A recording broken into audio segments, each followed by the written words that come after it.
Assalamualaikum warahmatullahi wabarakatuh. Bismillahirrahmanirrahim. Rabbi shrah li sadri wa yassir li amri wahlul 'uqdatam min lisani yafqahu qawli. Allahumma shalli wa sallim wa barik ala sayyidina Maulana Muhammadin wa ala alihi wa sahbihi ajmain amma ba'du. Dados termasuk dosane jenengan sedanten niku senengane cerita Nabi Adam. Nabi Adam mbok critakno dosane, mulane do kuwalat. Wong nyeritakno bapake kok nyeritakno napa? Dosane. Mulane kata kiai kualat wong bapake kok diler-ler napa? Dosane.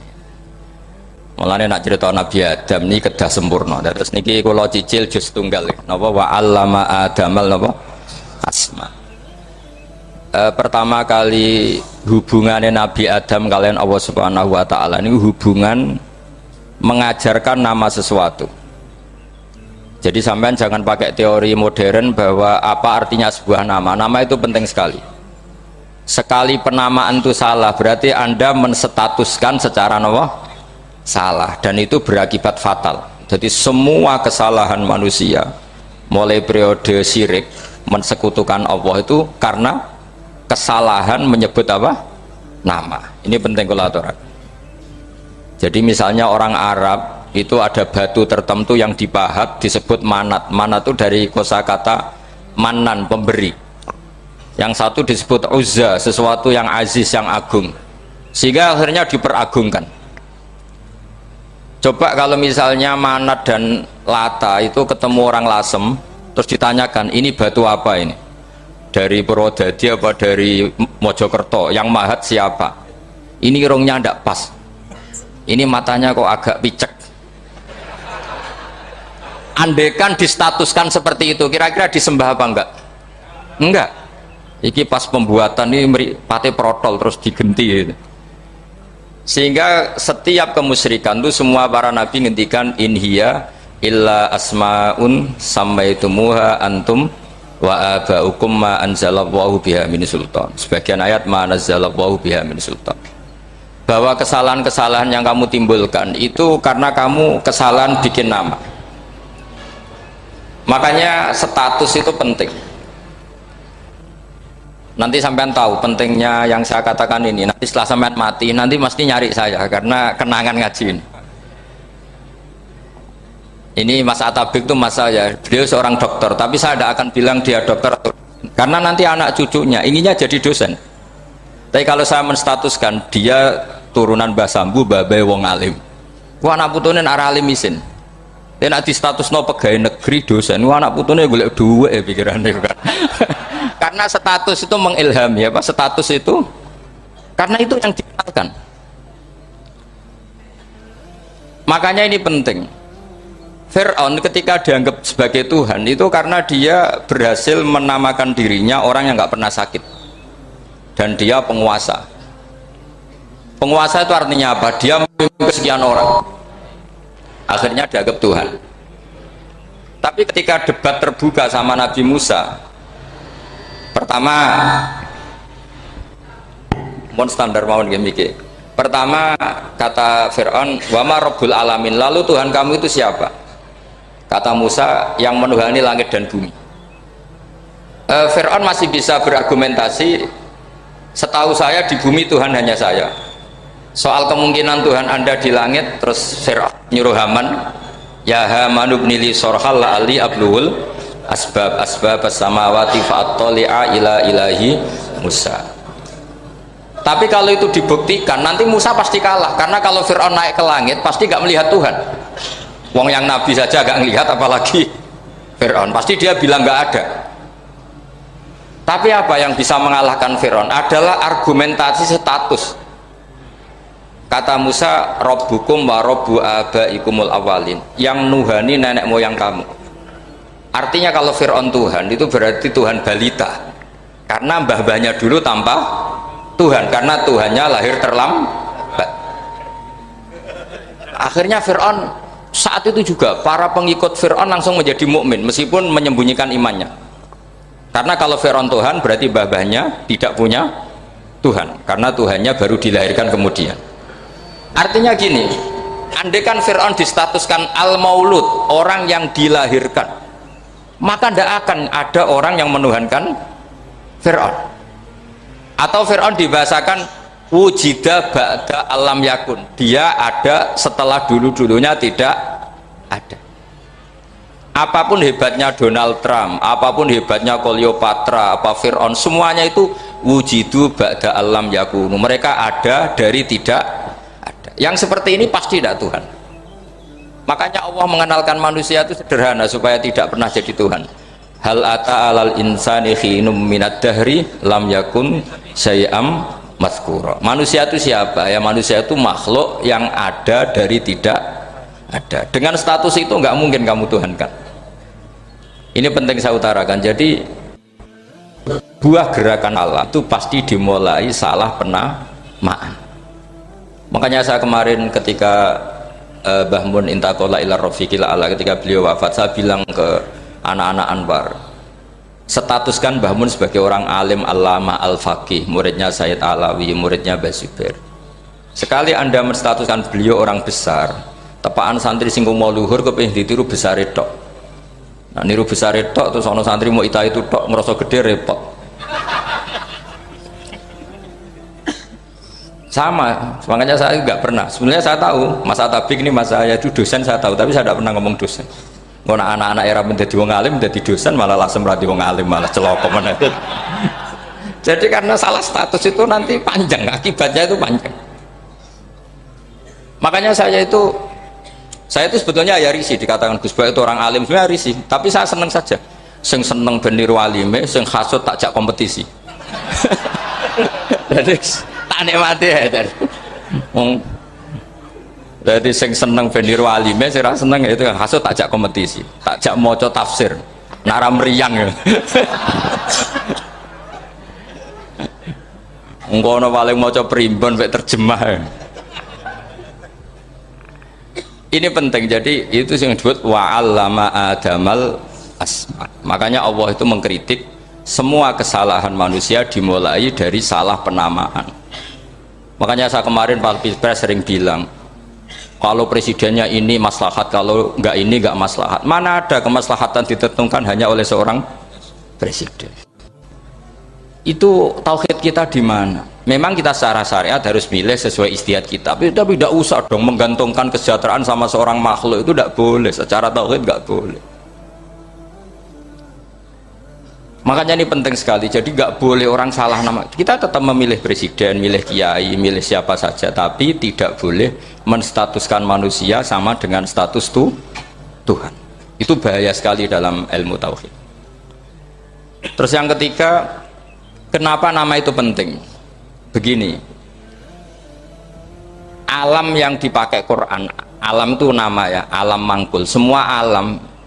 Wah, nanti subuh tak jamin pinter nih, tapi saya tetap mau setengah jam karena saya tahu sampai subuh pun kira-kira ya tidak pinter, jadi ya setengah jam. Jadi nanti kalau kamu ditanya kenapa tidak pinter, mari Gus Bak mulangi mau setengah jam, punya alasan. Kalau sampai subuh kok gak pinter kan, goblok banget nanti subuh orang pinter.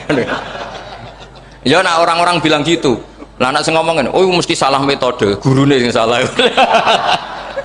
Diulang orang pinter-pinter mesti salah sing mulang gitu. Malah repot lagi nanti. Saya beri satu teori bahwa nama itu penting. Rasulullah itu pernah guyon gini, ini guyon betul, ada di hadis sahih, ada di juz 3 di kitab Bukhari. Allah itu kalau ingin bully, Allah itu suka bully, suka goda orang.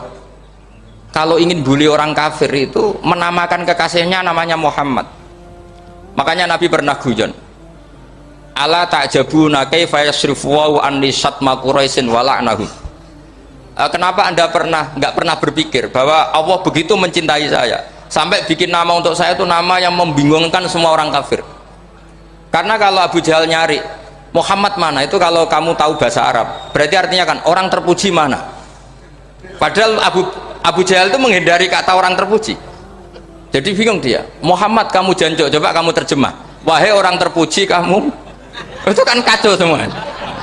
Makanya Allah itu suka bully. Jadi kata Nabi Muhammad, kamu tahu betapa Allah itu mencintai saya dan bikin bingung orang-orang yang menghujat saya, karena mereka kalau menghujat saya tetap menamai Muhammad. Itu coba kalau kamu tahu bahasa Arab, mana Muhammad orang yang Berarti kira-kira kalau Abu Jahal miso itu jancuk kamu Muhammad. Berarti artinya apa? Wahai orang terpuji, kamu jancuk. Ini kalimat yang kacau kan? Akhirnya Abu Jahal pinter. Kalau nyari Muhammad bilang gitu. Ya mudzammam, ainal mudzammam. Makanya kata Nabi, yastamuna mudzammaman wa yal'aununa mudzammaman wa ana Muhammad. Akhirnya Abu Jahal kalau nyari Muhammad, ainal mudzammam, mana orang yang tercela? Akhirnya orang-orang tanya, mudzammam itu siapa? Muhammad itu loh. Akhirnya dia keliru lagi. Ya Muhammad itu loh. Akhirnya ya bilang Muhammad lagi. Jadi kayak apa? Makanya itu saya mangkal kalau sama orang ndak anaknya Kiai jenenge Agus, karena ya tetap diceluk Gus. Karena ya saya itu punya teman itu gak Gus, mangkalnya bukan main sama anaknya Kiai. Dia punya cita-cita anaknya nanti dinamai hanya Agus saja, supaya semuanya manggil Gus. Terus nanti yang hasut ya bilang Dus. Kayak kemarin pas Pilpres itu macam-macam. Tapi ini penting saya utarakan, jadi nama itu nggak boleh salah, status juga nggak boleh salah. Makanya saya ingin misalnya anaknya Kiai kok jadi pejabat, ya sudahlah jabat itu. Saya betul, saya sampai sekarang dengan Gus Yasin itu ya tetap nyucup. Saya bilang ini putra guru saya, ini Gus saya. Saya tidak pernah membahasakan beliau wakil gubernur. Bahayanya nanti suatu saat, oh ini mantan, kan repot. Jadi ini penting, status itu penting. Orang sekali salah status itu bahaya, ke depan itu bahaya sekali. Karena tadi saya bilang tadi misalnya banyak kan anaknya orang-orang alim alamah, terus anak cucunya jadi dosen atau jadi doktor gitu, terus ini yang jadi status. Nggak boleh seperti itu. Ya sudah, dokter secara akademik dia jadi PNS karena kestatusan itu, tapi di keluarga tetap saja status alimnya saja.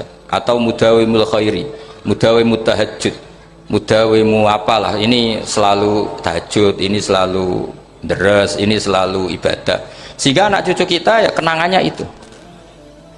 Anak-anak saya meskipun kecil itu jamaah terus, karena ya saya selalu jamaah. Dan saya melihat kalau anak saya tanya, Pak kenapa bapak sholat terus, ya saya bilang sepantasnya jadi manusia sujud, cuma selama melok dudunya melok nganggo pangeran dibayari ya ora gelem. Kata saya gitu, wong nganggo mewong ya bayar, lagi nganggo bumine pangeran ra bayar wis anggap ae sujud itu bayar, kata saya gitu. Sehingga merasa sujud itu satu identitas. Ini penting saya utarakan karena tadi saya betul-betul mengenang istilah Allah wa 'allama adamal asma. Semua kesalahan itu kata para nabi in hiya illa asmaun samaitumuha antum wa abakum. Kita membahasakan misalnya presiden Amerika orang terkuat di dunia. Bagaimana mungkin orang terkuat kemudian agak mangan sedino lemes? Hebatnya ning ndi? Iku nak pas mulas weteng agak ngising ya lemes. Hebatnya apa? Makanya Allah ketika menerangkan Isa itu tidak Tuhan, itu Allah sederhana cara ngendikan. Karena yakulani to amal masih ibnu Maryam illa rasul qad khalas min qablihir rusul wa ummuhu siddiqah kana yakulani to am. Artinya kalau Isa itu tidak mangan ya lemes. Nak keluarga ya kudu ngising. Lah terus mbok sembah itu terus piye? Jadi gak kebayang seorang Tuhan kemudian kalau gak makan tuh lemes. Berarti statusnya Isa apa? Orang yang lemes kalau tidak makan. Terus kamu Tuhan kan? Aneh gak? Aneh. Jadi andaikan manusia dengan status yang diterapkan Allah, yang distatuskan Allah, itu pasti tidak ada yang salah. Karena yakulanit kalau terus nomale bon santai mawon, kalau ki ikhlas orang arah gelo santai mawon. Wong umpama ora sida ngaji ora gelo apa meneh trimo mik rusak. Santai.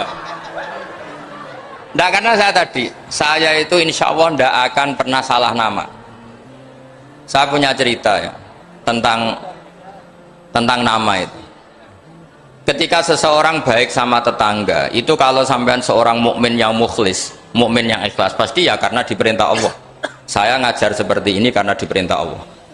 Baik sama pernah sepuh karena saya turunan Mbah Sambu, ya karena menghormati Mbah Sambu. Itu bagus. Sehingga dulu itu ada ulama, saya berkali-kali cerita, ada ulama punya tetangga itu berdua anak muda. Ya Ahmad, silahkan ke rumah saya. Datang. Setelah datang ke rumah pemuda tadi, kata pemuda tadi, ya Ahmad silahkan kembali, saya tidak butuh kamu. Kembali Imam Ahmad dan santai saja. Setelah kembali sekian menit dipanggil lagi, ya Ahmad, saya jadi butuh kamu, datang ke rumah saya. Datang lagi. Setelah datang, saya tidak butuh kamu, silakan pulang. Pulang sampai 3 kali. Itu Imam Ahmad senangnya bukan main, kelihatan ceria, senang. Lama-lama muda ini tanya, ya Ahmad, kenapa anda tidak tersinggung? Bukankah itu menyakitkan? Enggak, kata saya. Tapi saya akan menyebalkan. Enggak, kata saya. Kata Imam Ahmad, kenapa aja? Saya ini diperintah sama Allah, kan apik mbek tangga. Dadi nek mbok udang ya teko, mbok kon mulai ya mulai. Alhamdulillah iso nglakoni perintahe Allah. Dadi aku ora ono hubungane mbek kowe. Sehingga orang itu gak bisa didikte oleh di sekelilingnya karena ya hubungannya langsung sama Allah Subhanahu wa ta'ala. Jadi dulu tuh orang jadi wali itu segampang itu. Kalau kamu kan enggak, hukum tentang tetangga itu kamu kayak orang kapitalis, kayak orang komunis, pakai teori sosial. Nak diapik yo apik, dieleki yo elek. Itu kan pikiran PKI itu. Artinya satu perilaku sosial didikte oleh makhluk itu perilaku orang mukmin atau orang ke PKI. Itu orang PKI. Kalau orang mukmin ya mangkana yu'minu billahi wal yaumil akhir fal yukrim jarahu. Kita baik sama tetangga karena diperintah Allah, sehingga kecewa ada kecewa ya santai saja. Imam Ahmad katanya, kenapa engkau tetap ceria? Aku ora urusan mbek kowe, urusanku mbek pangeran. Pangeran. Saya ulang lagi ya, dados tentang napa wa allama adamal asma. Jadi andaikan seorang manusia melakukan kebaikan karena dia makmur, amarahu wa. Kita diperintahkan Allah baik sama tetangga. Ya biasanya tetap seperti itu. Kita diperintahkan Allah baik sama, sehingga ketika ngalami kayak yang dialami Imam Ahmad, kita santai saja. Ketika kita datang bi amrillah, ketika kembali ya bi amrillah, sehingga ya sudah kita dapat pahala. Tapi kalau kamu kedikte secara sosial, maka kamu akan menjadi orang murahan, yaitu seorang ulama didikte oleh anak muda yang kampungan. Justru kita kalah kan, kita kampungan sekali karena kita ulama senengnya kalau disenengkan orang, mangkelnya kalau dimangkelkan orang. Artinya apa? Kamu didikte makhluk. Itu kerennya di mana coba? Kerennya di mana? Nggak ada sama sekali. Apalagi yang dikte trimo canom sing goblok sing desa. Kamu seorang ulama besar. Tapi kalau kamu hubungannya dengan Allah, dia muji kamu, alhamdulillah dipuji. Dia memaki kamu, alhamdulillah dapat pahala lewat jalur sabar. Kan santai saja. Sehingga saya berkali-kali bilang, setan itu untungnya tidak pernah ngaji saya. Kalau ngaji dia pasti ngerusak metode, rubah metode. Tapi saya tadi berdoa supaya ngaji ini gak didengar setan. Setan itu ya goblok betul. Setan itu kan suka ya kalau anaknya kiai, cucu kiai dibikin konflik. Dia ngiranya dengan konflik pondok itu tidak solid. Ternyata enggak. Misalnya masa tabik konflik sama keluarga, Bani Lasem, terus ada yang minggat ke Papua kemana-mana. Namanya turunan kiai di mana-mana tetap bikin pondok, bikin masjid. Yang dulu masjid hanya ada di Lasem, barokahnya tukaran ada di mana-mana. Lah itu namanya setan itu salah perhitungan apa? Makanya gobloknya dia itu udah ngaji saya. Kalau ngaji tak kasih tahu itu bahaya itu. Bikin kiai konflik itu bahaya. Iya betul. Islam ada di Indonesia itu ya barokahnya konfliknya sahabat. Sayyidina Ali dan Sayyidina Muawiyah itu konflik. Banyak sahabat netral yang ingin menghindari itu mau ke Cina. Di Selat Malaka sebagian terdampar, terus ada yang ke Aceh, ada yang ke Sumatera. Namanya Syekh Baros, itu muridnya Sayyidina Ali. Makanya awal Islam di Indonesia dimulai Syekh Yusuf Baros itu. Kalau Timur Tengah nggak ada tukaran tuh nggak ada Islam menyebar kemana-mana. Nah setan ngiranya kalau sahabat tukaran itu nanti kacau. Ternyata enggak, malah Islam menyebar kemana-mana barokahnya tukaran. Dulu Solo karena konflik ya banyak ulama yang ke Lasem kemana-mana gara-gara Solo nggak kondusif. Akhirnya kayaknya keduman basambu, keduman macem-macem. Sedungak mawon kiai tukaran terus betul apa-apa. Yang penting ora bacok-bacokan, rasanan-santetan wis. Terus pokoknya rasan-rasanan ringan ya sudah itu bagus. Memang Allah bikin seperti itu. Enggak apa-apa. Kata Allah wala yazaluna mukhtalifina illa man rahima rabbuk. Kata Allah walidzalika khalaqahum. Ikhtilaf itu barokahnya masyaallah. Kalau saya setuju pendapatnya Mas Atabik, saya jadi dosen. Nanti yang ngaji tafsir siapa? Tapi kalau dia setuju saya, dia jadi ahli tafsir, yang jadi PNS siapa? Ya sudah, barokahnya khilaf. Dia jadi PNS ya dapat gaji, tapi gaji itu bisa dihitung. Kalau naik harus tambah prestasi. Kalau saya kiai min haitsu la yahtasib, pasti cepat kaya saya. Karena rezekinya kiai itu tanpa batas. Makanya haji saya itu plus. Saya itu tidak kaya, tapi haji saya haji plus. Masa tapi paling reguler. Karena rezekinya kiai itu min khaisu la yahtasib. Makanya saya pernah disoal sama teman-teman dosen di UI, Bapak kok berani pulang ke Rembang? Kiai itu kan rezekinya agak jelas. Kata saya justru agak jelas itu bagus. Kalau sampean kan konsisten segitu nilainya, kalau saya enggak, kata saya. Jadi tak nikmati saja. Karena saya hamba Allah, bukan hamba negara. Kalau hamba Allah ya gaji Allah, kalau hamba negara ya negara itu, negara sama Allah kayak mana? Allah ya sudah pinter berarti sudah. Jadi jangan pernah kita ini salah nama. Kalau salah nama itu bisa panjang. Makanya ada wali itu kalau dongo itu rontok kriminal, tapi malah pangeran seneng. Sampai dalam riwayat itu innahu yudhikuni al yauma salasamarat, wali itu bisa menertawakan saya 3 kali. Itu kata Allah. Itu kalau dongo itu agak kriminal, tapi mesti mustajab. Tapi kalau kamu niru sudah ada mustajab, karena ini KW, copy paste. Itu kalau dia datang ke Raudhah itu bilang gini wali tadi, ya Allah, saya ingin jadi orang baik. Jika engkau turuti doa saya, maka surra habibuk, kekasihmu ini menjadi senang. Tapi jika saya jadi orang jelek, surra aduwuk, yang senang itu iblis. Sekarang milih mana jenengan, menyenangkan kekasih kamu atau menyenangkan musuh kamu? Itu cuma riwayat. Terus kata Allah bilang ke Nabi Muhammad, karena wali kan ada alam roh, wis kandhani wis mustajab, coba lain itu kayak gue. Segampang itu wali punya hubungan. Saya ulang lagi ya, tapi jangan ditiru. Karena kamu tidak wali, nanti setelah wali niru gak apa-apa. Ya Allah, saya ini ingin jadi orang baik. Kalau saya jadi orang baik, maka surra habibuk, kekasihmu menjadi senang. Kalau saya jadi orang buruk, surra aduwuk, musuh kamu menjadi senang. Tinggal engkau lah sekarang sebagai Tuhan, senang menyenangkan kekasih kamu, menyenangkan musuh kamu. Ya tentu Allah pilihannya kan senang menyenangkan kekasihnya. Terus kata Allah, sudah sampai situ aja doanya, jangan panjang-panjang, baca-baca malah repot. Semudah itu mereka hubungan dengan Allah Subhanahu wa taala karena mereka tidak pernah salah nama. Kalau kita kan tidak. Kita tidak mesti walinya, tidak mesti istiqomahnya, kiai saja karena diangkat MUI, bukan karena kiai betul, atau diangkat di struktur kepengurusan NU. Terus doa pakai namanya sendiri, ya Allah, saya ini ngitmai agama sudah lama, mbok ya Allah, saya ini jadi gini-gini. Status kamu itu belum ada di arsy itu. Ini penting saya utarakan, jadi nama status itu penting sekali. Sehingga semua kesalahan saya ulang lagi itu karena status. Ini penting saya utarakan karena sekarang itu banyak nama itu disepelekan.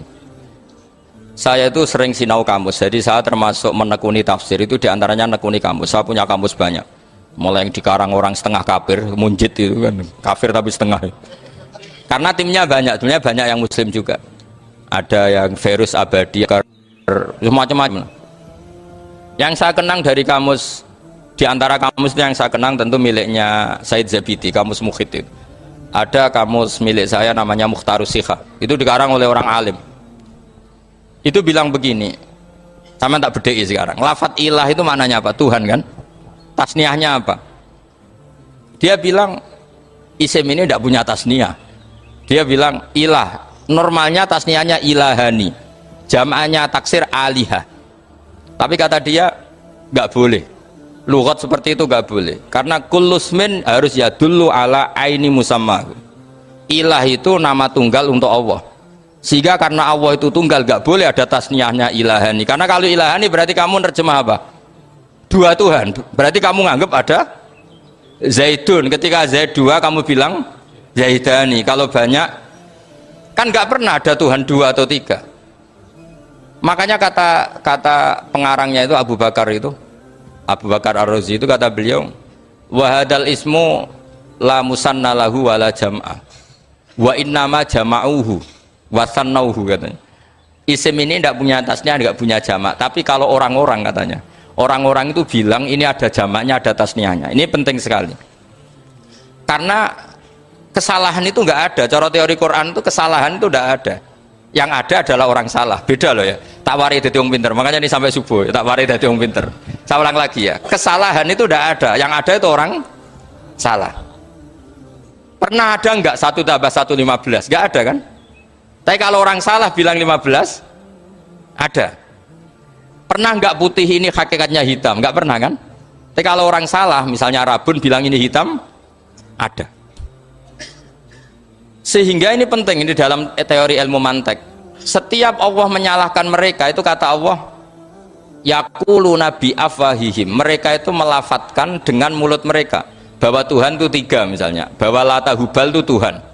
Itu kalimat yang keluar dari mulut mereka tapi tidak menunjuk hakikat. Makanya kata Allah kaburas kalimatan takhruju min afwahihim, sungguh kalimat itu kalimat kriminal betul yang keluar dari lisan mereka. Karena apa? Normalnya kalimat itu tadullu ala musammahu atau musammaha. Yang namanya kalimat misalnya putih yang menunjuk putih, hitam menunjuk hitam. Nah kalau Tuhan yang menunjuk Allah, Tuhan kok ditunjukkan ke batu? Itu kan kacau. Tuhan kamu siapa? Hubal itu batu apa Tuhan? Batu. Tuhan kamu siapa? Yesus. Yesus itu manusia apa Tuhan?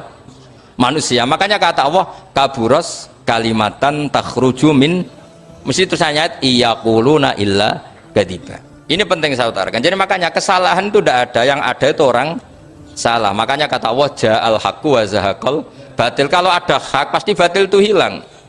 Tapi orang yang meyakini kebatilan banyak, tapi kebatilan itu tidak ada. Pernah ada enggak 1 tambah 1 15? Enggak pernah ada kan? Tapi kalau orang bilang itu ada. Ini penting saya utarakan. Makanya kamu jangan janggal.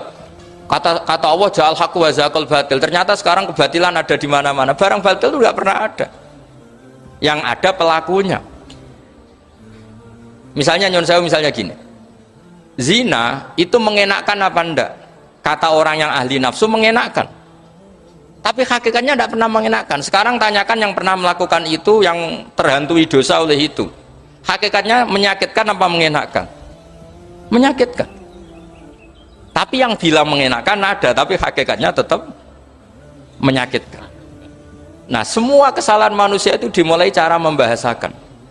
Mengambil uang negara, korupsi, itu kata yang baru keturutan nafsu nih. Enak punya uang banyak, mengenakkan. Tapi kata yang sudah ketangkep, menyakitkan. Nah, faktanya korupsi itu dihisap sampai akhirat. Statusnya itu menyakitkan apa mengenakkan? Menyakitkan. Andai kan orang menstatuskan korupsi menyakitkan, maka akan menjauhi korupsi. Makanya semua kesalahan itu dimulai dari salah memberi nama. Ini penting saya utarakan supaya kamu kalau menafsirkan Quran itu nanti terus benar. Makanya setiap kesalahan kata Allah apa? Kaburas kalimatan takhruju min afwai. Nah kalau kalimat itu nyata, kata Allah kalimatu haqqin aliyana hya wa aliyana mut wa aliyana nub'as. Atau katanya istilah pengiran dzalika bi anna Allah wal haqqu wa nama yatuna min dunihi wal batil. Nanti terus urut, sampean baca Quran nanti bisa kayak saya, urut, konsisten. Yaitu tadi. Misalnya Fir'aun itu orang pakai status yang diajarkan Allah ke kita. Fir'aun adalah wujida ba'da alam yakun. Fir'aun adalah makhluk yang sekarang ada, tapi dulu-dulunya tidak ada. Padahal sebelum ada Fir'aun sudah ada bumi, ada langit, ada matahari. Sebelum ada Yesus, ada Isa, sudah ada bumi, ada matahari. Artinya apa? Zaman langit bumi ada, penyebabnya Isa apa enggak? Enggak kan? Karena dia ada setelah adanya langit dan bumi. Fir'aun juga gitu, Yesus juga gitu, semuanya begitu.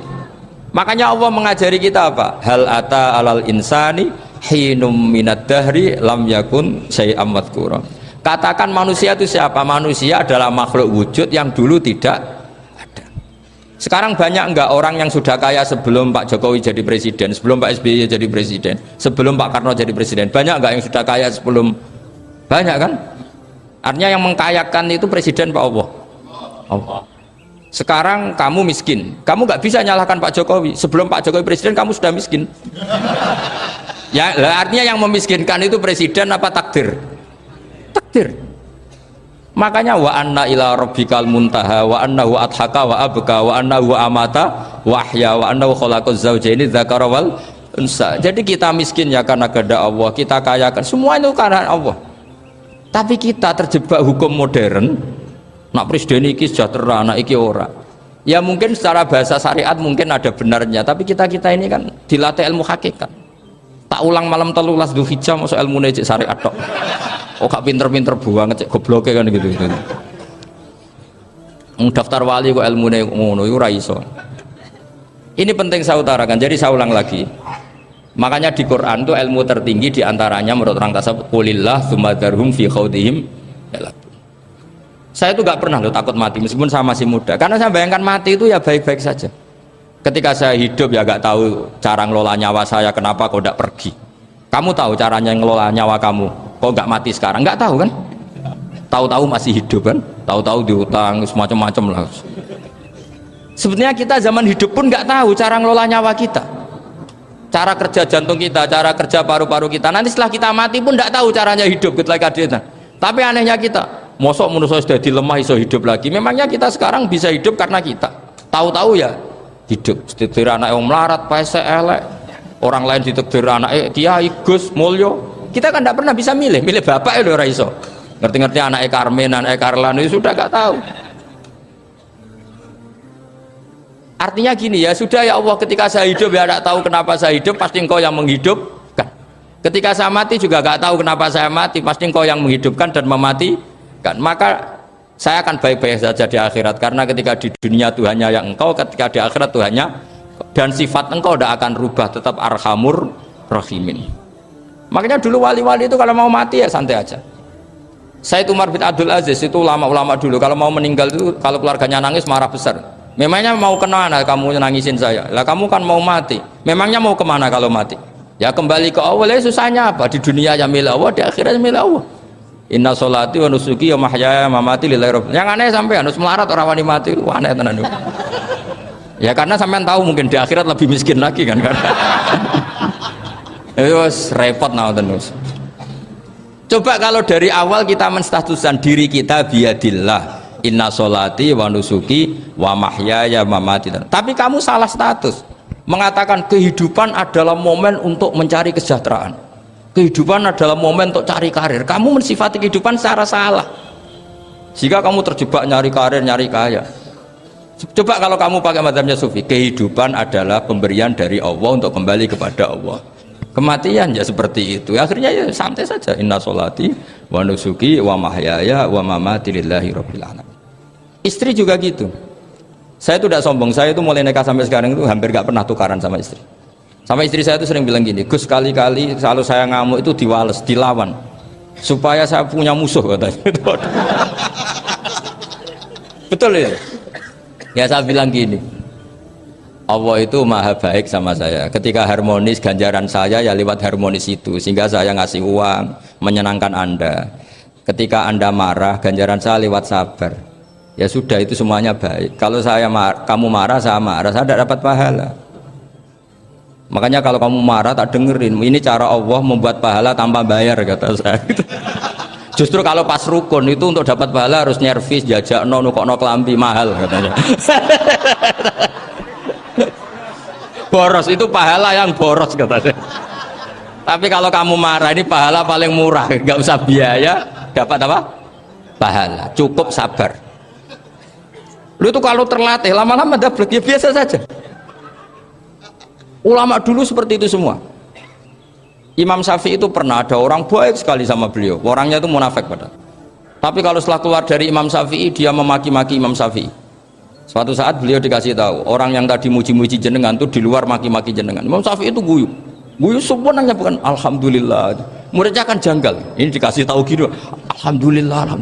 Kenapa Imam Syafi'i dia kan di luar maki-maki jenengan? Berarti aku wong wibawa, ning ngarepku rawani.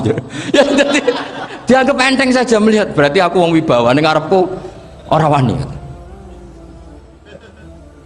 Ya sudah. Terus ketika ditanya, tapi itu kan bahaya bagi Anda karena memfitnah Anda gini-gini. Kata beliau, zaka Allah. Yang ngeritiknya bahaya itu hanya Allah Ta'ala. Yang lainnya enggak bahaya. Karena ini makhluk dhaif, enggak penting. Loh, kamu sampai tersisa dikritik orang karena kamu nganggap makhluk itu penting. Ini gobloknya sampean. Goblok segoblok-gobloknya itu. Coba kalau kamu mensatukan makhluk tetap makhluk, kritiknya enggak penting. Selesai kan? Selesai enggak? Ini problem Anda tidak wali itu, kalau dikritik ya susah. Makanya tidak wali itu problem menurut saya. Makanya saya nggak ingin nggak jadi wali itu kan, kan? Karena hanya wali yang hidupnya itu la khaufun alaihim wa lahum yahzanun. Orang dulu tuh semudah itu hidup, gampang sekali. Dulu ceritanya diantara ceritanya manakibnya Sayyid Ja'far Shadiq itu, kalau ada orang memaki-maki dia itu dikirimi hadiah. Kenapa ya? Karena kebaikan kamu telah kamu berikan kepada saya, ini hadiahnya. Sampai malu yang ngeritik itu. Kan kalau orang ngerasani itu kan kebaikannya dikasihkan sama yang dirasani. Lah kamu kan ngajinya seperti itu, tapi dirasani kok susah. Harusnya kan kasih aja, ditransferi saja. Alhamdulillah. Ya karena kita salah menamain tadi. Sing ngrasani pembenci, pembenci itu bahaya. Sehingga kamu mereaksi secara serius. Coba kalau kamu pakai hukumnya Allah dan Rasul, pembenci itu pemberi kebaikan. Istri marah adalah pemberi kebaikan. Ada yang berani mulai meraktekan? Latih begitu terus, insya Allah nanti hidup kamu barokah. Itu disebut wa'allama adamal asma. Dan itu yang diajarkan Rasulullah. Rasulullah itu kalau ngajarkan hidup itu gampang sekali. Allahumma ja'alil hayata ziyadatan li fi kulli khairin wal mauta rohatan li min kulli syarrin. Jadi kalau kita hidup anggap saja peluang untuk nambah kebaikan. Kalau kita mati anggap saja akhir dari semua potensi kejahatan kita. Anda sekarang mungkin tidak zina, tapi potensi zina. Anda sekarang tidak korupsi, potensi korupsi. Anda sekarang tidak selingkuh, tetap potensi selingkuh. Nah, Anda saja kalau mati berarti akhir dari segala potensi itu. Alhamdulillah. Makanya saya tuh gak pernah takut mati. Karena saya misalnya setiap saat mati ya saya nanti akan bilang, ya Allah, ini sudah mau mati berarti mau akhir dari segala potensi keburukan saya. Alhamdulillah. Makanya itu ulama-ulama dulu kalau ada preman mati, saya guys, tonggone ragil muni saya, walau preman kurang ajar, saya guys. Tonggone tetap ragil muni saya. Padahal kiai ini mending saya yang pun mati pun buatan sakit macam-macam nih pasti. Karena dia dengan mati berarti rohatan mengguli syarrin, keburukannya tidak terulang lah. Lah keburukan nggak terulang lagi itu saya apa buruk? Saya. Makanya kiainya minta saya gih niki. Tonggone cek menengai. Saya gih menengai. Makanya suatu saat kalau ada gitu kamu harus bilang apa? Saya pun buatan jahat malih pun mati. Jadi kayak apa coba? Coba sekali-kali statuskan kalau al-hayat adalah ziyadatan lana fi kulli khairin, al-maut adalah rohatan lana min kulli syarrin. Sehingga kita hidup ya happy, mati juga happy, gak masalah. Terus kayak misalnya mendingin, tapi anak bojoku piye? Memang selama hidup anak bojomu bahagia. Ketoknya ya tambah musibah ya cok.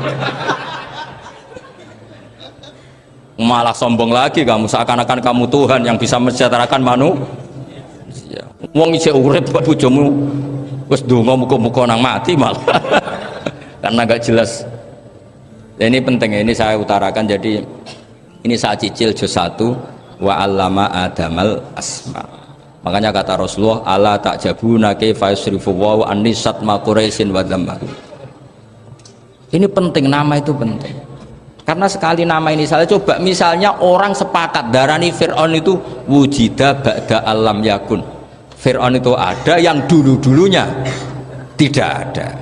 Hal ata alal insani hinum minad dahri lam yakun sayam madhkur.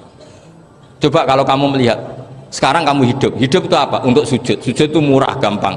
Untuk mengenal Allah, Allah itu gampang kita kenal karena Allah itu adzaru minadz dzahir. Adzaru dzahir itu Allah, zat yang begitu jelas. Lah mati itu mau apa? Ya menuju Allah. Hidup menyaksikan Allah, mati menyaksikan Allah, itu nyaman. Yang menjadi tidak nyaman karena kamu salah bikin status. Hidup untuk menggapai cita-cita, untuk sukses. Wong komo yo muni ngono, lonte yo muni ngono, copet yo muni ngono. Rumangsamu sing men bahagia aku kuwi ya tok. Rumangsamu sing men duwe akeh kuwi tok. Coba copet kamu tanya, kenapa kamu nyopet? Ingin punya uang banyak. Terus kiai tak kok sering dakwah kena opo? Repot dong. Nak jawabe ngono maksudnya. Tapi nak jawabe dakwah nyebarno Islam, aku ora dibayar apa-apa. Waras berarti, napa? Ini penting saya utarakan, makanya saya itu mau ngajar itu diantaranya itu. Al ismu ya dulu ala musamma. Maka itu hebatnya Quran. Quran itu ketika menjamakkan kata ilah itu diulang. Qul law kana ma'ahu alihatun kama yaqulun, kata Allah. Karena lafadz ilah itu nggak boleh dijamakkan, itu jamak kriminal ya. Loh kok tidak kriminal gimana coba? Kalau Zaidun itu satu, boleh nggak kamu mengatakan ja'a Zaidani? Nggak boleh kan? Kalau Zaidun satu, boleh nggak kamu mengatakan ja'a Zaiduna? Nggak boleh kan? Sama ilah itu satu apa dua? Satu. Boleh nggak kamu katakan ilahani, dua Tuhan? Nggak boleh. Makanya Allah kalau mengatakan alihah itu qul law kana ma'ahu alihah, andekan. Lau itu andekan. Itu aja masih ditututi kama yakulun, sebagaimana mereka katakan. Karena lafadz ilah itu tidak pernah punya jama' alihah. Makanya Allah ngertikan kullau kana ma'ahu alihah, masih ditambahi kama yaqulun, tapi itu kata mereka kira-kira gitu. Maka kenangan saya sama Mbak Turehan, saya ini masih pernah cucu sama Mbak Turehan karena saya mbah saya kandung namanya Fatimah, itu abahnya itu orang sini, Fakhriyas itu. Ibunya itu orang Kudus, makanya saya ini ya turunan Kudus, turunan Tasem. Itu kalau Mbak Turehan, kalau hari kematian Yesus itu kan ditulis hari wafatnya Yesus. Mbak Turehan kan tentu meyakini Yesus itu Isa itu tidak mati tapi makanya di kalender Kudus sampai lihat itu kan matinya Sibah Isa, kan ada dalam kurung Sibah Isa, jadi yang mati itu Sibah Isa. Karena kalau yang mati Isa kan menyalahi Quran, wa ma qataluhu wa ma salabuhu walakin subyalah, maka ditulis kematian Sibah Isa.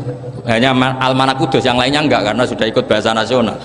Saya pernah agak bantah dulu, saya masih muda, ditulis gini saja, kematian Yesus dalam kurung katanya. Jadi ono karena saya ini teori Quran itu kalau ada bahasa salah itu diulang, kullau kana ma'ahu alihatun kama yaqul, karena nggak benar, jama' alihah itu nggak benar. Bagaimana mungkin sesuatu yang satu dijamakkan? Coba kamu bisa mengatakan zaituna karena zaitnya banyak, kamu punya tamu rojulun, kalau orang banyak rijalun. Kamu melihat satu masjid, masjidun, kalau masjid banyak masjid. Masalahnya Tuhan itu tidak pernah banyak, mau satu. Makanya itu hebatnya kamus-kamus yang dikarang orang alim. Bahas tasniahnya ilahun itu lam yujad katanya, tapi wajaduhu wasamauhu. Tasniah ini nggak ada secara hakikat, tapi mereka ada yang menjamakkan, yaitu mereka-mereka yang salah. Makanya tadi dalam ilmu mantek, kesalahan itu tidak pernah ada, yang ada adalah orang yang salah. Paham? Jadi kesalahan itu tidak pernah ada, yang ada adalah orang yang satu tambah satu pasti dua, nggak mungkin empat nggak ada, lima nggak ada, tapi orang jawab salah banyak. Nah, itu namanya ilmu ya. Makanya yang namanya ismu itu mesti ya dulu ala musamma. Andai kan orang mengatakan Lata Uzza ini batu yang dipahat oleh si A, dulu pesennya di Muntilan, batunya dari Mojokerto, dulu pas bikin tangannya protol terus disemen, dilakban. Bisa nggak jadi Tuhan kalau dengan status seperti itu? Fir'aun misalnya, dulu nggak ada, lahir ngompolan, tahu retoreten, ciliknya malah tahu tipes, terus tua-tua jadi pangeran, aneh nggak tuh? Jadi semua, makanya setiap kemusyrikan itu kata Allah, in hiya illa asmaun samaitumuha antum wa abaukum ma anzalallahu biha min sultan. Coba era Rasulullah itu semua orang kafir Mekah itu kafir. Nabi belum wafat, itu sudah ada 114.000 mukmin semua. Jadi Nabi menangi mayoritas orang menjadi mukmin dari mayoritas kafir, yaitu disebut wara'aitan nasa yadkhuluna fi dinillahi afwaj. Andai kan Nabi Muhammad pakai syariatnya Nabi Nuh, bisa nggak ngislamkan orang sebanyak itu? Nggak bisa kan? Maka ini penting mengenali nasah mansur. Jadi periode cara wong Jawa maksud no tuntas, Robila Tadar itu pasot tuntas itu menghabisi itu habis di periode Nabi siapa?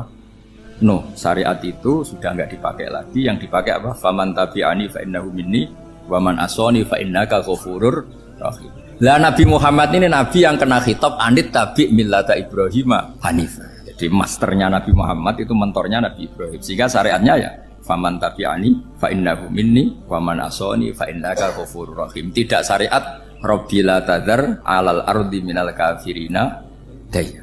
Jelas ya. Jadi mengenali nasa mansur itu penting sekali, karena kalau ndak Anda halakta wa ahlakta, kamu merusak diri kamu sendiri juga merusak orang lain, karena menfatwakan hukum yang sebetulnya sudah berstatus mansukh hanya berdasar itu kan syariatnya nabi-nabi dulu. Syariat yang apa? Syariat yang nggak pernah terhapus hanya satu, usuluddin, yaitu tauhid, itu sama. Tapi kalau syariat itu beda-beda, atau furu'iyah itu beda-beda. Itu tadi saya beri contoh, era Nabi dulu kalau ada pakaian najis dipotong, dibuang. Era Nabi Muhammad dicuci. Orang kafir dihabisi oleh langit. Era Nabi Muhammad nggak boleh, bahkan didoakan Allahumma hdi qaumi fa innahum la ya'lamun. Di Qur'annya apa? Wa in ahadum minal musyrikin astajaraka fa'ajirhu hatta yasma'a kalamullah summa ablihu ma'mana. Jadi kalau ada orang kafir nggak boleh main dihabisin, mereka beri peluang untuk mengkaji kitabullah hatta yasma'a kalamullah. Kalau mereka sudah berpeluang ngaji, harus summa ablihu ma'mana, harus dijamin keamanan. Ya, karena apa? Dzalika bi annahum qaumul la ya'lamun. Bagaimanapun mereka memang karena tidak tahu. Nah, kenapa tidak tahu? Enggak.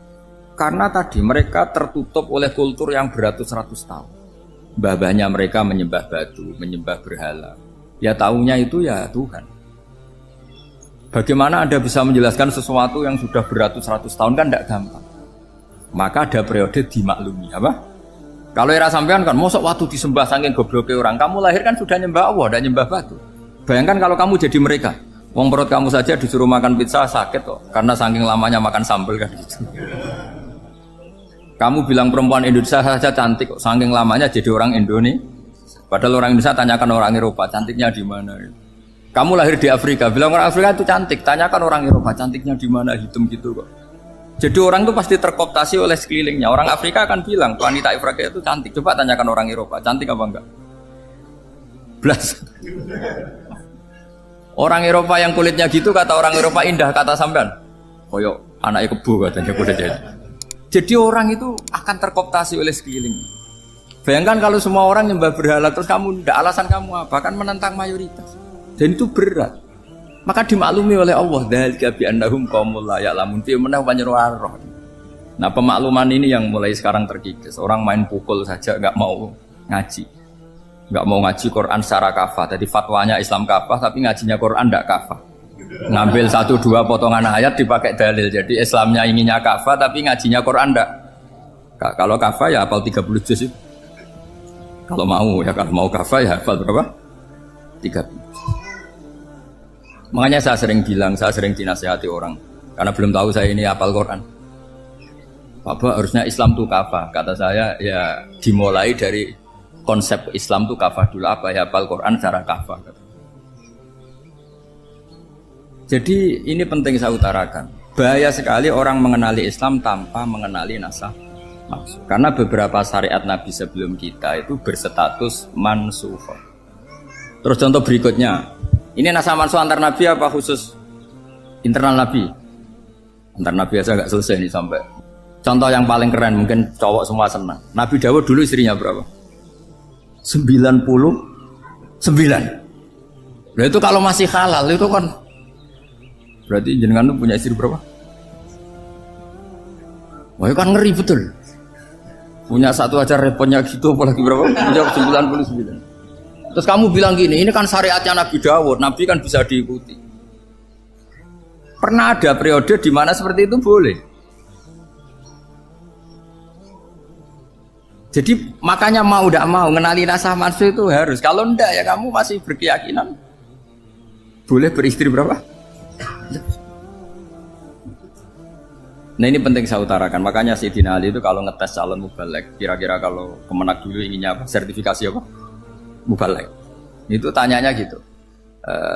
Ta'rifun an-nassa wal mansukh, kamu apa tahu nasah mansukh? La. Jawabnya Sayyidina Ali, halak tahu ahlak tahu, kamu orang yang rusak. Karena tadi takutnya ada syariat yang sudah mansukh dipakai. Itu tadi misalnya kita ini tidak umatnya Nabi Nuh, tapi pakai syarat Robbila tadar alal ardi minal kafirina. Terus ketiga begini, misteri manusia itu.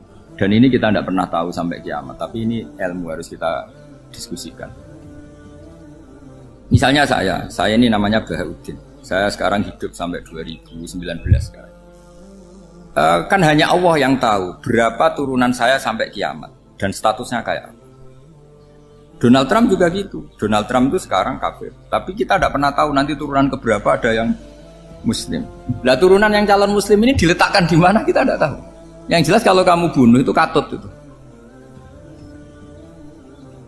Artinya gini, logika membiarkan orang kafir itu ya ada logikanya. Gitu.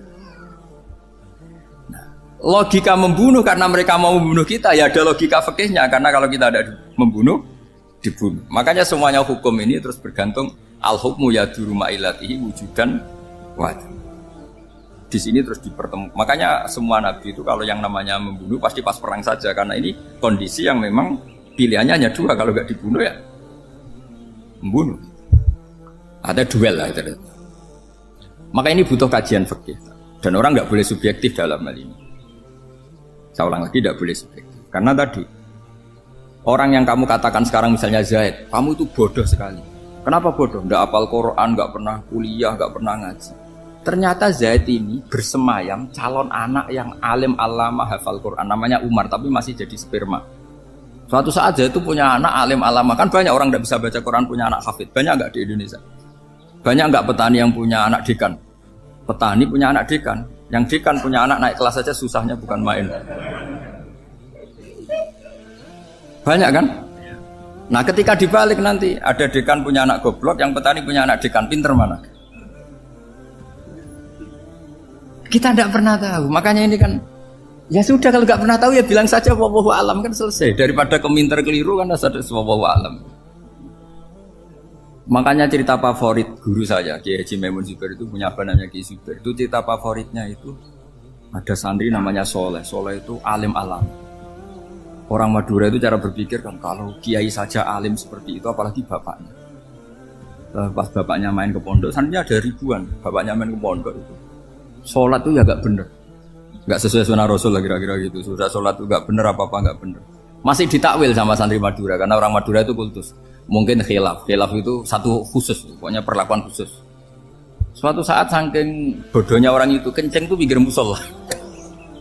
Wah ini nggak bisa ditakwil lagi, akhirnya nggak bisa ditakwil tuh nggak. Wah ini sudah nggak bener ini, nggak bener. Singkat cerita santri tadi nggak kuat matur ke kiainya, Pak Yai, jenengan sealim itu kok bapaknya segoblok itu. Kenapa? Ya, dia kencing pinggir musola. Oh bapak saya tuh pinter sekali. Kok bisa? Karena beliau yang memutuskan saya mondok sampai saya jadi alim alama seperti ini. Yang bodoh itu mbah saya. Yang bodoh itu mbah saya kan.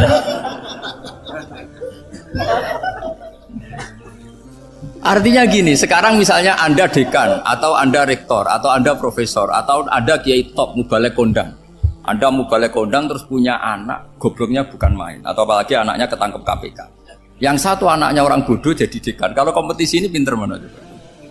Ada ahli metodologi tapi anaknya itu terlibat narkoba. Yang ini petani utun, anaknya dekan. Kira-kira kalau dikompetisikan pinter mana? Anaknya pinter petani tadi. Gitu. Yang ketika petani kamu vonis bodoh gitu. Tapi siapa tahu kalau ini menyimpan calon. Paham ya? Kita tidak pernah tahu. Makanya Quran selalu ngajari di dalam ilmu sosial itu wa in adri la'allahu fitnatul lakum wa mata'un ilah. Di dalam ilmu sosial itu kita harus jawab tidak tahu. Karena mudah. Makanya saya tadi pagi ngaji di direktorat saya bilang, saya pernah diprotes orang, Gus kamu udah jelas 01 atau 02. Ya saya jawab, manusia itu makhluk yang paling gak jelas. Sekarang soleh suatu saat bisa saja gak soleh. Yang sedang gak soleh suatu saat soleh. Sesuatu yang mungkin rubah kok kamu fanatik itu gimana? Nalarnya itu gimana? Coba kita tahu dulu Wahsy itu pembunuh Hamzah, akhirnya mati mukmin ya enggak? Padahal orang yang sangat dibenci Rasulullah karena membunuh Sayyid siapa? Hamzah. Sa'labah yang tukang itikaf di masjid akhirnya su'ul. Kita enggak pernah. Lah kalau enggak pernah tahu ya enggak usah terlalu fanatik biasa. Kayak jenengan seneng saya itu ya saya enggak tahu sampai kapan ya. Saya seneng sampean sampai kapan ya? Kayak suami istri. Pas nikah harmonis bulan madu sampai kapan bertanya. Yang jelas paling awet itu pasangan jelek itu pasti awet. Makanya jadi guyonan. Pasangan itu jangan baik-baik gak awet, kalau jelek itu awet. Ternyata maksudnya cantik sama ganteng. Itu suatu saat pasti jadi jelek. Yang jelek sama jelek pasti jelek terus. Makanya jadi guyonan. Kalau pasangan jelek itu awet katanya. Tapi kalau pasangan baik, ternyata baik wajahnya itu pasti gak awet. Suatu saat pasti jelek, tapi yang jelek awet karena mulai dulu ya jelek sampai gitu. Awet jeleknya maksudnya bukan. Ya jelas ya. Jadi saya mohon sekali ini ilmu. Sampai ndak urusan ini bukan urusan cocok tidak cocok, tapi ilmu. Ilmu harus kita dengar bahwa syariatnya para nabi itu yang sifatnya furu'iyah, tidak usuliyah, tidak tauhid itu potensi rubah. Sehingga mengkaji nasab manusia itu satu keharusan seorang ulama. Makanya setiap ada syariat nabi hal hadis syariah mu'abbadah amla, mansukhoh amla. Karena potensi itu tinggi. Kita tahu dulu semua Nabi sholat menghadap apa? Baitul Maqdis. Era Rasulullah dipindah ke Ka'bah. Tapi kalau kamu katakan total Baitul Maqdis ya tidak juga. Nabi Ibrahim mulai dulu madhabnya ke Ka'bah. Tapi kalau Nabi Musa ke Baitul Maqdis. Terus kamu bilang ini 01, 02 ya ada memang syariat jadi sesuatu yang furu'iyah. Nah, kenapa ini furu'iyah? Jawabannya sederhana. Ketika seseorang menghadap Ka'bah itu menghadap batu apa menghadap Allah? Allah. Ketika menghadap Baitul Maqdis hakikatnya menghadap Allah apa menghadap Baitul Maqdis? Allah. Maka menghadap Ka'bah itu sebenarnya masalah furu'iyah. Yang masalah usuliyah adalah inni wajjahtu wajhiya lilladzi fataras samawati wal ardh. Yang permanen adalah menghadap Allah Subhanahu wa ta'ala. Cuma secara prosedur syariatnya secara zahir menghadap Ka'bah. Maka potensi rubah karena ternyata itu furu'iyah. Untuk kiblatnya itu furu'iyah. Yang permanen adalah menghadap ke Allah Subhanahu wa ta'ala. Ini pentingnya. Jadi terus sekarang masih antar nabi apa di internal nabi? Ini sudah mau selesai, sudah habis ini. Internal. Ini sudah selesai, ini sudah pas. Mohon Pak ambil. Oh. Jam ini sudah. Sampai mana tadi? Diteruskan apa enggak? Sudah ya, sudah kayaknya sudah. Biar kelihatan cerdas. Sekali pertemuan sudah pinter gitu. Berapa? Setengah jam sudah pinter. Yang internal Nabi apa antar Nabi? Internal ya, sudah sekarang ke internal. Kalau internal lebih banyak lagi contohnya. Yang masyhur tentu masalah Baitul Maqdis. Dulu Rasulullah pernah sholat menghadap Baitul Maqdis 16 bulan. Berapa? 16 bulan, gila 17. Pokoknya khilafnya hanya 16 dan 17. Kalau ada bilang 10 bulan berarti gak pernah ngaji. Khilafnya, karena khilafnya itu hanya 17 sama 16. Akhirnya sama Allah diminta disuruh menghadap ke Ka'bah. Saya ulang lagi, itu tetap masalah antar nabi sebetulnya. Begini, makom itu kalau dalam bahasa Arab bukan kuburan. Kalau di Indonesia kan makomnya Sunan Bonang itu kan kuburan. Kalau makom dalam bahasa Arab itu sesuatu yang pernah dipakai singgah, itu namanya apa? Makom. Lalu Rasulullah itu pertama di Medina itu madhab Baitul Maqdis itu 16 bulan. Orang Yahudi senangnya bukan main. Sampai mereka bilang gini, Muhammad tuh gaya-gaya nantok punya agama baru, tapi kiblatnya ikut kita. Baguslah anak itu, katanya. Masih tahu diri katanya. Bagus katanya itu masih tahu diri. Jadi senangnya bukan main orang Yahudi. Karena kiblatnya Muhammad sama dengan mereka. Ya tentu mereka jangkar Muhammad, bukan Sayyidina Muhammad atau Rasul Muhammad, karena mereka masih gak iman. Nabi itu ya agak tersiksa karena beliau secara gen turunan Nabi Ibrahim dan kiblatnya Ibrahim itu Ka'bah. Agak tersiksa tapi sami'na wa ata'na tetap madhab ke Baitul Maqdis berapa? 16 bulan. Suatu saat Nabi Muhammad itu disuruh madhab Ka'bah. Ini dengerin. Akhirnya madhab ke Ka'bah. Apa yang terjadi? Orang Yahudi komentar gini, Muhammad itu gimana? Dia di perantauan, rindu sama keluarganya. Terus rindunya itu diaplikasikan jadi perilaku agama. Jadi dia madhab Ka'bah dianggap kangen. Kayak saya kan orang Rembang. Rembang itu apanya Jogja? Timurnya apa? Nggak, Jakarta itu mana Jakarta itu? Barat sana ya? Ibaratnya saya orang Jakarta, terus merantau di Jogja. Dulu kiblatnya itu menghadap ke timur. Terus ketika madhab ke barat kata sampean, wah itu padune kangen apa? Keluarga. Juga kurang ajar orang Yahudi. Jadi orang Yahudi itu memang paling pinter bully. Makanya kalau sampean tukang bully itu ya agak-agak ya enggak. Saya enggak ngomong agak ya, pokoknya agak-agak ya. Pinter bully orang Yahudi. Makanya enggak ada orang debat sepinter orang Yahudi. Yang bisa ngalahkan hanya Tuhan itu. Orang Yahudi yang bisa ngalahkan hanya Tuhan. Sayyidina Ali tak orang paling terkenal cerdas. Itu kalau sama orang Yahudi itu pusing. Karena ya apa logikanya itu? Saya beri sekian contoh. Ada orang Yahudi tanya gini, Muhammad, kalau kambing mati itu yang bunuh siapa? Ya Allah, mati langsung itu. Agama kamu itu aneh, Mak. Yang langsung sentuhan Allah haram, tapi yang lewat tangan-tangan jahil manusia malah halal. Harusnya itu yang halal kan orisinal, langsung Allah yang bunuh. Jadi utaknya itu aneh, dari cara berpikir itu aneh. Nah cara sampean ini kan, nak halal pangan kue. Tapi Nabi kan nggak boleh bertutur kata kasar gitu. Kalau yang jadi Nabi saya untalan ngono kan gitu. Tapi Nabi kan nggak boleh kasar. Jadi Nabi itu problem karena nggak boleh apa? Kasar. Kalau kita kan gampang, wis nak halal luntalan kan selesai, Pak.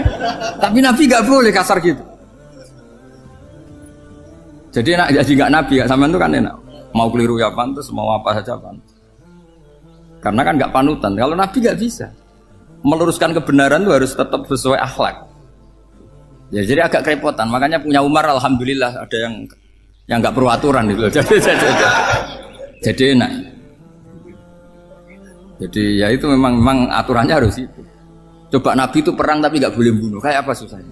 Beliau jadi sasaran tembak tapi nggak boleh bunuh. Kalau sahabat kan enak, duel, relax, santai, bisa tarung. Kalau Nabi nggak boleh. Makanya Nabi meskipun ikut perang terus nggak ada sejarah orang yang dibunuh. Ya, hanya satu peristiwa itu pun dibaca orang kafir, ditangkis Nabi, pedangnya kembali ke dia mati. Tapi nggak ada yang Nabi. Karena Nabi kalau pembunuh nanti itu terus kayak pendekar kan susah juga punya Nabi kok. Habis perang saya Nabi tanya, Muhammad habis perang berapa? 1000. Ya repot juga punya Nabi mantan apa?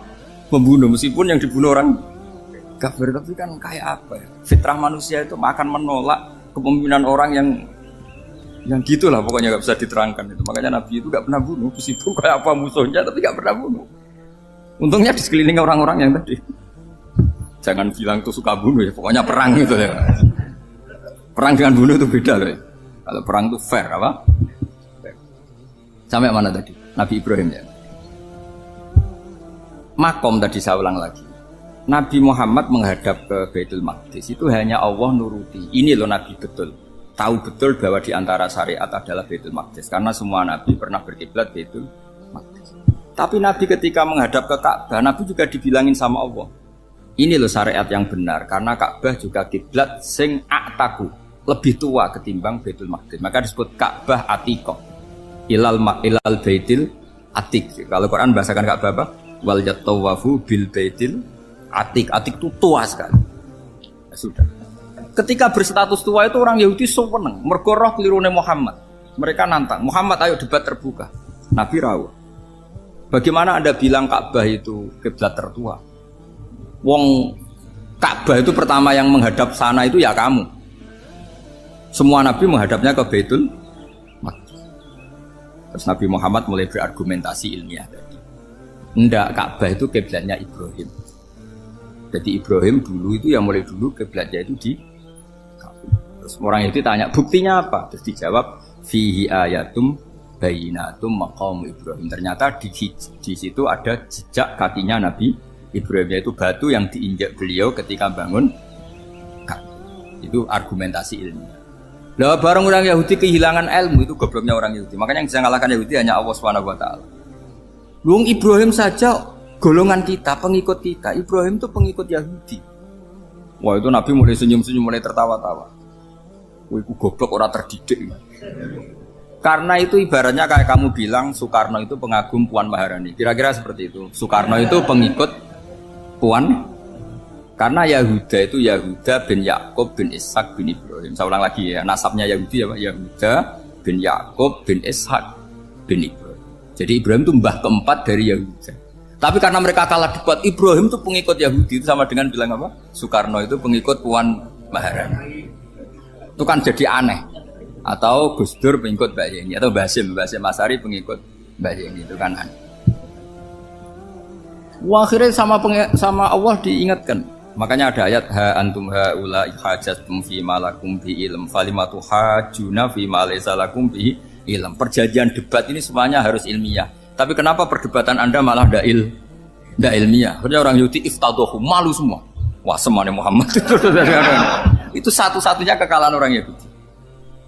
Tapi ayat-ayat seperti ini itu enggak populer. Ayat ha antum haula hajastum fi malakum bi ilm falimatu hajuna fi ma laysa lakum bi. Jadi Islam betapa hebatnya Islam. Kalau debat harus ilmiah. Dan Kanjeng Nabi menantang, ini perjanjian kita debat ini ilmiah. Kenapa sekarang jadi tidak ilmiah? Yaitu kamu mengatakan Ibrahim itu pengikut Yahudi, padahal Ibrahim dengan Yahudi itu dulu Ibrahim. Kan jadi semat kalah, man. Tapi tetap ra Islam. Tapi nah, makanya terus Ka'bah dibuktikan ketuaannya lewat apa? Fihi ayatum bayinatum maqamu Ibrahim. Itu bukan makom kuburan. Karena makamnya Nabi Ibrahim tetap di Hebron, temudi Palestina. Kira-kira itu Palestina. Jadi Israel yo ning Israel, mbok lah menang di. Jadi ning Israel yo ning Israel, jadi Palestina ning. Saya pernah ziarah ke sana di Hebron. Di makamnya Nabi siapa? Ibrahim. Jadi jelas ya. Jadi nasa mansul itu ketentuan yang dikehendaki Allah Subhanahu wa taala untuk menguji loyalitas manusia, menanggalkan semua akalnya. Makanya saya mohon sekali siapapun yang ngaji saya dimanapun, sekali-kali manusia itu harus menanggalkan akal. Sekali Anda pakai akal, maka Anda akan ingkar dengan nasa mansul. Nasa mansul itu hukum yang direvisi, yang dibatalkan. Makanya orang Yahudi lagi-lagi pinternya orang Yahudi. Merovokasi orang-orang yang Islamnya belum kuat, diprovokasi gini. Ungzuru ila Muhammadin tahayyara fi din yukhillu yawman wa yuharrimu ukhra. Lihat itu Muhammad, dia kebingungan cara beragama. Kadang bilang A, besok bilang B. Jadi nasa mansub dianggap satu bentuk kebingungan. Gak kurang ajar tuh. Wah, akhirnya sebagian orang yang murtad. Makanya nasa mansub itu satu peristiwa yang menjadikan banyak orang murtad. Karena diprovokasi orang Yahudi bahwa itu bentuk kebingungan Muhammad. Akhirnya terus saya qulu sufaha minan nasi ma wallahum an qiblatimul lati kanu alaiha. Kelirunya orang Yahudi adalah ternyata nasa mansub yang dipilih Rasulullah itu semuanya ada di Taurat dan Injil. Termasuk di Taurat dan Injil disifati dan Nabi yusolli ilal qiblatin, bahwa Nabi ini akan bersolat dengan dua kiblat. Makanya tetap ditantang. Qul fa'tu bit-taurati fatluha in kuntum shadiqin. Kalau kamu tidak percaya bahwa saya ini orisinil, ayo bareng-bareng mengkaji Taurat. Tapi mereka tidak siap mengkaji Taurat. Karena Taurat semuanya mendukung Rasulullah Muhammad SAW. Fatluha in kuntum shadiqin. Makanya ini penting sekali ngaji. Jadi perdebatan itu macam-macam. Dan itu pinternya orang Yahudi. Ungzuru ila Muhammadin tahayyara fi dini yukhillu yawman wa yuharrimu ukhra. Ini penting sekali. Makanya nasa mansu itu uji loyalitas. Itu Imam Malik kalau mencontohkan ke Imam Syafi'i. Saya berisikan contoh fikih. Ini saya melanggar waktu. Ini sudah. Saya yang tidak mengesahkan diri saya. Ya misalnya ini ya, ini kertas saya bawa ya, ini kertas saya bawa. Terus ini tak kasih uang misalnya. Uang 100.000. Atau kalau contoh Imam Syafi'i dulu dididik Imam Malik begini. Ya Syafi'i, kalau kamu punya 2 budak, 2 pembantu, kalau dulu kan masih ada budak, 2 pembantu lah kira-kira. Seneng mana, yang cerdas sama yang goblok? Seneng yang cerdas. Kalau yang nurut sama yang bantahan, seneng yang nurut. Nah yang nurut itu yang goblok. Makanya tinggal dibalik saja. Kamu tak beda ya. Seneng mana punya istri yang cerdas apa yang goblok? Coba jawab. Atau ibu-ibu, mbak-mbak ini, senang mana punya suami yang cerdas atau yang goblok? Kalau cerdas gak bisa diakali, tapi goblok nurut tapi ya kadang di sini kan dengan sini. Nah, itu kan antar manusia. Masalahnya kita menghadapi Allah Subhanahu wa taala yang semua kita pasti bodoh. Kita menghadapi Allah Subhanahu wa taala yang semuanya kita pasti bodoh. Allah jelas ngendikan wa kanal insanu dzaluman jahula. Manusia itu banyak dolimnya. Dolim itu sifat mubalaghah. Kalau orang dolim sekali dolim, kalau sering zalum, kalau jahil biasa jahil, kalau banget jahili jahul. Bahasa Arab kan gitu memang. Ghafir, pengampun biasa. Kalau ghafur selalu mengampuni. Syakir, makanya sifatnya Allah Ta'ala ikut wazan fa'ul semua. Ghafur, syakur, atau diikutkan wazan fa'al. Kalau goblok biasa jahil, goblok banget jahal kan gitu. Kafir biasa kafir, kalau kafir banget kafar. Ya, jadi wazan balaghah itu bisa fa'al, bisa fa'ul ya. Kafirin, kafar atau kafur. Paham ya? Malah ngaji nahwu. Ya, tapi ini memang perangkatnya ya. Ini kan perang mau tidak mau. Makanya misalnya Allah tidak suka kulla kafarin banget kafir ya, Pak? Paham ya? Kulla khawanin banget khianate. Kalau khain khianat biasa, kalau khawan sering khianat. Nah manusia itu kata Allah apa? Zaluman, wis banget dolime, banget. Itu kalau yang ngarang hikam mencontohkan tuh gini, manusia itu pas bener saja salah, apalagi pas salah. Jadi manusia itu kata Imam yang ngarang hikam itu, man itu kanat mahasinhu masawiyah, fakih falat akunu masawihi masawiyah. Ketika baik saja buruk, apalagi ketika buruk. Coba kalau ada orang dermawan sama teman-temannya, tanyakan istrinya, duit dihambur-hambur, disekno konco ngalono bojo. Mesti gitu. Teman yang sering silaturahim ke teman-temannya, Kata temannya baik, senang silaturahim. Tanyakan istrinya, oh meninggali wong. Jadi manusia pas baik saja ada buruknya. Apalagi pas buruk. Makanya dulu bapak saya ngajarin saya, istiqomah ya apik ya. Tapi kadang-kadang nak keterusan itu istiqomah ngangkangi. Orang dia tidak punya kesempatan. Misalnya ada imam masjid, imami terus sampai tua, sampai mau mati. Itu istiqomah apa tidak memberi peluang yang lain? Tidak jawab aja. Jadi itu manusia. Jadi pas baik saja buruk. Apalagi pas buruk. Kayak saya gini di sini ngajar baik, tapi saya ada sopannya harus di atas. Padahal banyak orang sepuh, ada Pak On, ada beberapa yang kan terpaksa nggak sopan. Tapi sama yang nyuruh, berarti sama yang dosa. Kemarin saya minta di bawah supaya ganjaran saya utuh, ini gara-gara begini ganjaran saya ini agak terkredit terdebat itu karena itu. Saya teruskan. Jadi manusia itu punya sisi itu karena manusia itu dzalum dan jahul. Bahkan al-insanu dzaluman. Problemnya ini ngadepi Allah yang selalu pinter, yang kita selalu bohong. Misalnya gini, kamu ditanya Allah. Ini contohnya Imam Malik. Ikla hadi sokhra fa inna tahtaha dhahaban. Coba bongkahan batu itu kamu angkat, di bawahnya ada emas. Lalu budak yang pinter berlogika, oh disuruh buka itu karena ada emas toh. Berlogika. Kalau budak yang goblok enggak, ya disuruh ya diangkat saja. Ada emas apa enggak karena perintah ya diangkat. Yang satu nurut karena perintah, yang satu nurut karena ada emas, ada sesuatu. Logikanya suatu saat Tuhan tuh hanya bilang gini tok, ikla hadis sokhroh, batu itu angkat.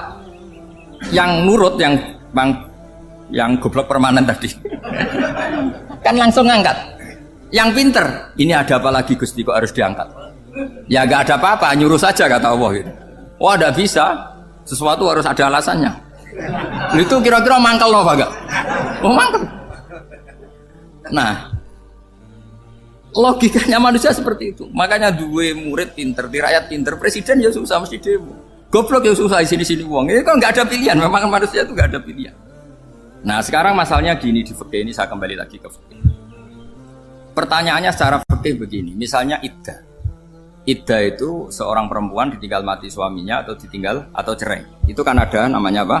Iddah. Iddah itu memastikan apa tujuannya? Memastikan rahim itu steril dari mani atau sperma zaut awal. Supaya nanti kalau dinikah orang lain tidak terjadi ikhtilatul nasab. Oke, berarti iddah kita beri argumentasi secara ilmiah li baro'atir rohmi. Jadi misalnya Zaid menceraikan istrinya Sri dalam keadaan masih bisa haid. Iddahnya 3 kali masa suci. Wal mutallaqatu yatarabbasna bi anfusina salasata quru. Lalu karena secara teori medis kalau haid berarti bukti tidak hamil. Apalagi kalau haidnya terulang-ulang sampai 3 kali pasti tidak hamil. Jika kalau nanti dinikahi orang lain pasti kalau ada anak ya anaknya zaud sani atau zaud kedua. Berarti alasan iddah li baro'atir rohmi. Oke, kita sok pinter, sok bijak. Pertanyaannya adalah sekarang sudah baru 1 bulan suaminya di Malaysia nggak pernah ngumpuli, dicek di medis juga berbukti tidak hamil. Apakah boleh tanpa iddah? Semua ulama mengatakan tidak boleh. Tapi ini kan rahimnya jelas bersih. Ya karena iddah itu nuruti perintah pangeran, pokoknya tetap iddah 3 kali masa suci. 3 kali masa suci atau masa haid, itu ada perdebatan ulama. Tapi kan ini terbukti bersih Gus. Meskipun terbukti bersih, kata Allah harus iddah 3 bulan atau berapa? Kira-kira 3 bulan, 4 bulan ya tetap harus iddah. Kowe milih mana? Sok pinter Gusti, berhubung ini. Pangeran mbok terangno gitu. Berhubung. Jadi Tuhan apa bawa waris? Berhubung Gusti, ini jelas steril dari sperma zaut awal, enggak usah iddah Gusti. Sama aja kamu disuruh majikan kamu ikla hadis sakhra, berhubung nggak ada apa-apa, nggak usah ya. Kira-kira mangkel nondak budak yang seperti itu. Mangkel. Maka dibutuhkan kebodohan dalam beragama. Betul itu memang. Makanya Nabi itu unik pernah bilang itu gini. Aksaru ahlil jannah al-bulu. Aki-aki penduduk swarga itu al-bulu, wong goblok-goblok. Maksudnya goblok yang jenis ini, bukan goblok betulan maksudnya. Maksudnya goblok jenis ini itu ya tetap pinter, tapi pinternya dibuang pura-pura goblok demi sami'na. Jadi saya misalnya kok pinter dan goblok tadi sekaligus, pinter dan goblok. Ya bah ikla hadis sokhra fa inna tahta hadaban. Tak angkat karena saya tahu di bawah ada Mas, tapi di hati saya sajane ya mergo perintah. Suatu saat kok disuruh Allah, ikla hadi sokhra. Perintah ya tak angkat, ya sudah. Jadi ya pinter ya goblok. Saya tahu namanya perintahnya Allah pasti ada hikmahnya. Hikmahnya itu adalah libaro atir rohmi. Tapi hikmahnya jadi kawula adalah nurut perintah Allah, cek tahu alasannya maupun tidak. Lah di sini ada illatul hukmi untuk membangun kecerdasan, tapi ada loyalitas untuk membangun ubudi. Ya, bahwa kita ini kawula roh tetap loyal. Makanya tadi pagi saya cerita Sayyidina Umar. Sayyidina Umar kayak apa cerdas, tapi tetap ubudiyah. Yaitu Rasulullah SAW sering dibully orang kafir. Muhammad tuh gaya-gaya nantok. Wong ra oleh nyembah berhala, ra oleh nyembah watu. Jebule ini nyembah Hajar Aswad. Karena dilihat dari jauh kan tetap nyium Hajar Aswad. Coba kalau kamu lihat dari jauh, kamu sujud dari jauh kan kayak sujud sama batu. Makanya Sayyidina Umar karena orang kafir masih cara berpikir gitu, tiap nyium Hajar Aswad tuh komentar gedumel. Alim tu annaka hajarun la tadurru wa la tanfa. Walau la anni ra'aitu Rasulullah qabbalaka ma qabbal. Bukan. Aku roh nak watu ya ora mandoroti ra manfaati. Kalau saja saya tidak melihat Nabi nyium kamu, saya tidak sudi nyium kamu. Jadi tidak berdoa doa mustajab itu tidak berutuh. Karena apa? Umar tahu ini masalah secara tauhid. Kalau saya doa depan Hajar Aswad nanti dikira syirik karena berdoa di depan batu. Tapi kalau saya tidak nyium nyulayani sunnah Rasul yaitu nyium Hajar wis tengah-tengah nyium sambil gerutu itu sudah kompromi. Ya nyium tapi gerutu kayak apa? Makanya ya cerdas tapi ya goblok tadi ya cerdas itu uniknya Rasulullah. Jadi muji orang pintar ya sudah langit. Tapi Nabi pernah dalam satu hadis mengatakan aksaru ahlil jannah al-bulbu. Aki-aki penduduk swarga itu orang bodoh. Artinya orang bodoh itu bukan bodoh betulan kan? Dia meninggalkan akalnya demi loyalitas ubudi. Untuk menutup itu bukti begini, perang Badar itu perang yang nggak mungkin dimenangkan umat Islam karena orang kafir itu 1000 dengan pasukan full dengan peralatan perang full. Rasulullah itu tahun kedua Hijriah itu pasukannya hanya 313. Itu pun pedang itu untuk orang 5 itu hanya ada pedang 1. Jadi kalau mau dibaca orang sih kamu nilai pedangnya aku. Itu kan nggak kebayang perang dalam keadaan seperti itu. Jadi mesti kalah, orang kok mungkin kalah mesti. Tapi Nabi tetap bilang, saya ini disuruh Allah perang, ya harus berangkat. Yaitu perang Badar. Kata para sahabat, ya Rasulullah ini gak masuk akal. Sudah gak usah perang, ini gak masuk akal. Mau setor nyawa. Sudah gitu dadaan, gak ada persiapan. Lucunya apa? Sahabat itu ketika Nabi tetap berangkat. La akhrujanna walau waqti. Nabi menginginkan saya tetap berangkat meskipun sendiri. Setelah Nabi berangkat sekian meter, tuh sahabat ikut semua. Kata Nabi, lah kamu kok ikut? Ya ikut saja. Kata kamu mesti kalah. Ya anggap saja setor nyawa. Demi loyalitas pada jenengan. Itu makanya nggak ada periode sebaik periode sahabat. Tapi yang gerutunya jalan. Karena gerutu ini bawaan ilmiah. Makanya kita loyal sama presiden. Tapi yang nggak cocok ya gerutunya jalan. Tapi bawaan mencintai Indonesia tetap jaga stabilitas. Itu bawaan cinta Indonesia, bukan cinta pejabatnya kadang. Gerutunya jalan, tapi bawaan loyal sama Indonesia tetap mengaku. Bawaan loyal sama Rasulullah tetap ikut perang, bawaan akal karena nggak masuk akal ya gerutu. Dan itu uniknya Quran itu mengapresiasi itu dan dianggap nggak masalah. Saya bacakan ayatnya. Kama akhrajaka rabbuka min baitika bil haqq wa inna fariqam minal mu'minina